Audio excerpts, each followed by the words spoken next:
వడ్డీ లేని రుణాలతో మహిళలకు స్వయం ఉపాధి అవకాశం లభించిందని డిప్యూటీ సీఎం భట్టి విక్రమార్క అన్నారు. తెలంగాణలో ఇందిరమ్మ రాజ్యం నడుస్తోందని, సెల్ఫ్ హెల్ప్ గ్రూపులకు ఫ్రీ లోన్లు ఇస్తున్నామని చెప్పారు. స్వయం సహాయక గ్రూపులకు 20,000 కోట్లకు పైగా లోన్లు ఇస్తున్నట్లు చెప్పారు. హైదరాబాద్ తాజ్ డక్కన్ హోటల్లో నిర్వహించిన శ్రీ సమ్మిట్ 2.0 కార్యక్రమానికి భట్టి ముఖ్య అతిథిగా హాజరయ్యారు. మహిళా సాధికారత కోసమే కీర్తి సమ్మిట్ నిర్వహిస్తున్నామని అన్నారు. మహిళలు అన్ని రంగాల్లో రాణిస్తున్నారని అన్నారు. హిందూ కోడ్ బిల్లులతో మహిళా సాధికారత ప్రారంభమైందన్నారు. అంబేద్కర్ వల్లే మహిళలకు హక్కులు లభించాయని గుర్తు చేశారు. మహిళలకు వారసత్వ హక్కులు లభించాయని తెలిపారు.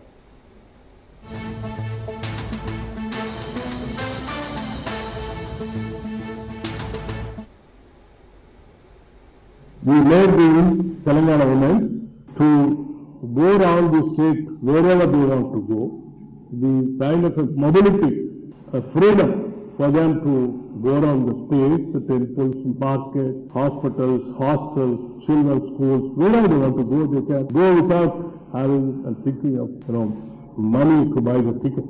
So the free bus ride has become a very, very successful for Telangana women. After going around, they are getting exposed to many of industrial parks and business, trade centers, educational institutions by which they are also trying to understand the society through which they wanted to start the business. So it's one of its kind where we have started this. Apart from this, we also gone to the extent of buying buses and giving it to Telangana women. They are becoming owners of the buses now, and after buying the buses, we are getting a tie with the RTC.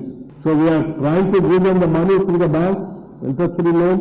We are buying the buses, giving the RTC is paying them the money. So the billions also we are trying to provide to the maximum extent.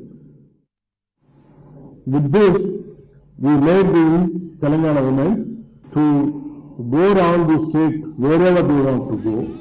The kind of